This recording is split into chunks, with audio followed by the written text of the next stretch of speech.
absolutely right. The very last thing we want in the early spring, in the early autumn, is a rocketing up of food prices across the West, and not just, of course, the West, but the global world, and of course, that on the eve of the midterms. But of course, if there's food shortages adding to all the other shortages, well, frankly, it's game over. I mean, you cannot get by without food. I mean, as you rightly said, governments fall, economic crisis happens. You have to, at that point, go to those who can supply the food. And if it's food for rubles, well, you might not like it, but you'll have to lump it. They're not yet at that point yet. They're still coming up with these desperate ploys, the railway lines through Belarus, the lifting of the sanctions on Belarus, the harpoon missiles to Odessa, all of these things. I mean, can I just say? I mean, again, I'm not a military person, but I gather there's massive technological and problems about harpoon missiles, and of course, what sending harpoon missiles to Odessa is going to do is it's going to make this into an even denser war zone.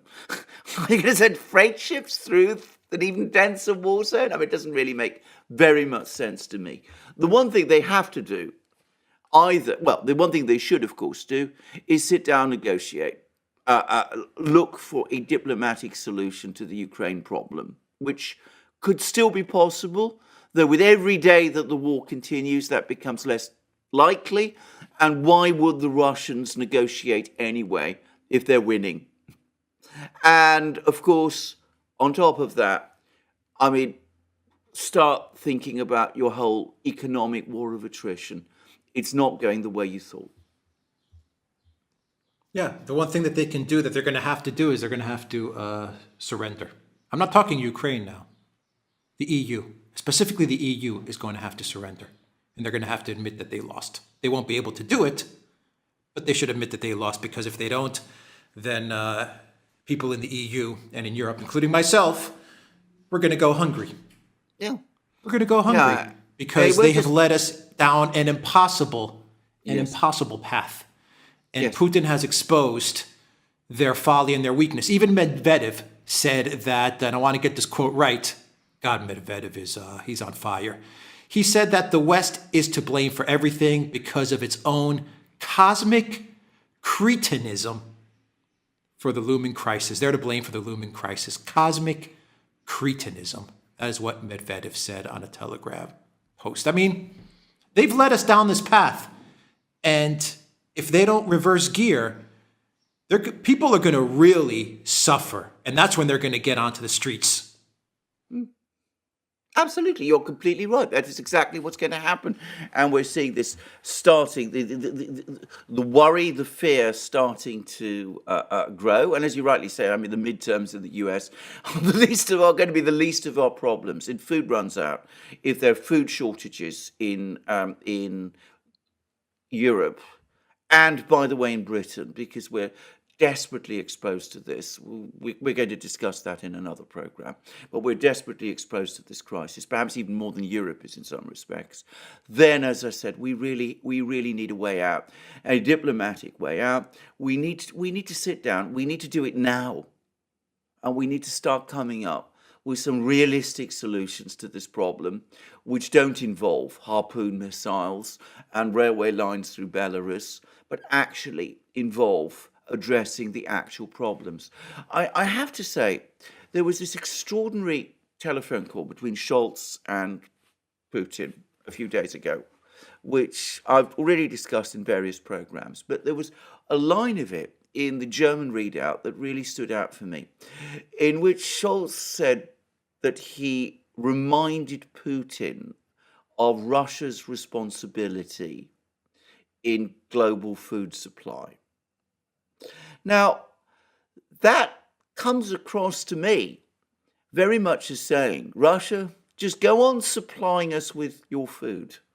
Go on supplying us with all the things we want, even as we go on piling on the sanctions upon you. Why would the Russians do that? Medvedev said as much. I have to go back to Medvedev. And he said the same exact thing. And let me pull up the quote.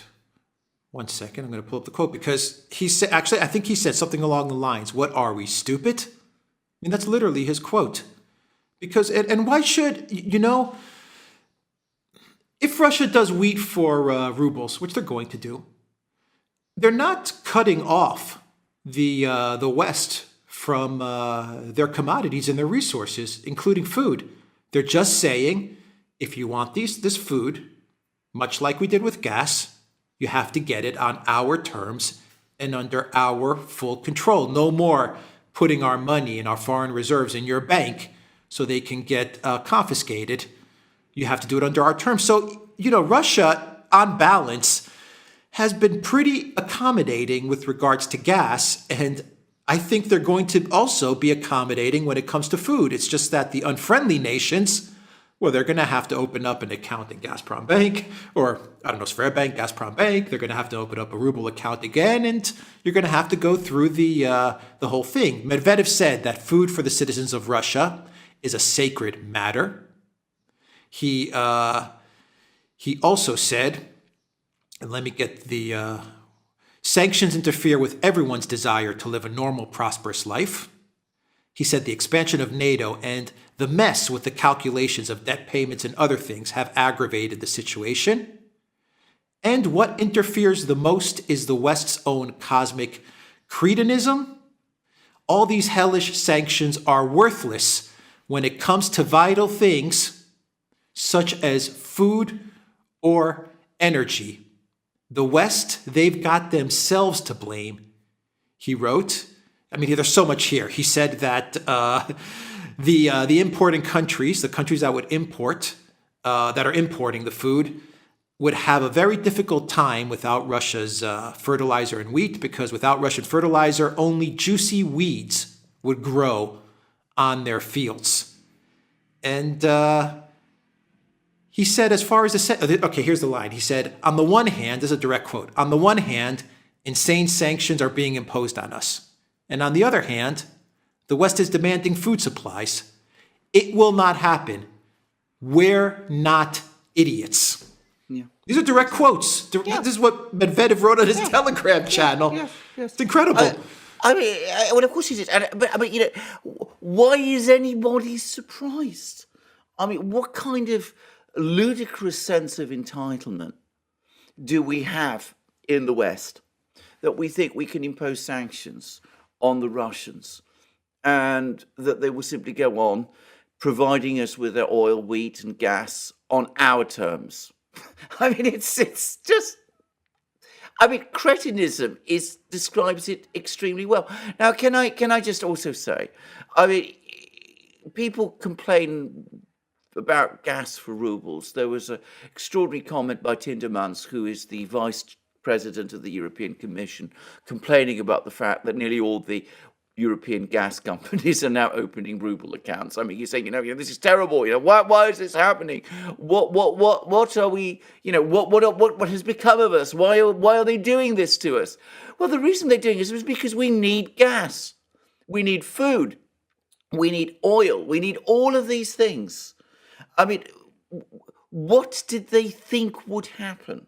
Well, I can tell you what they thought that would happen. They thought when they imposed those shock and awe sanctions back in February, Russia would just collapse like a house of cards, because it was, had an economy, a one-dimensional economy, the size of the Galapagos Islands or whatever it is that they always say. And it hasn't turned out like that. Now, I was looking at the latest figures in Russia. I mentioned the ruble having, gone below 60 rubles to the dollar this morning. I was also looking at the inflation numbers, and inflation in Russia was below the aggregate, the accumulated rise in prices in April was below 2%.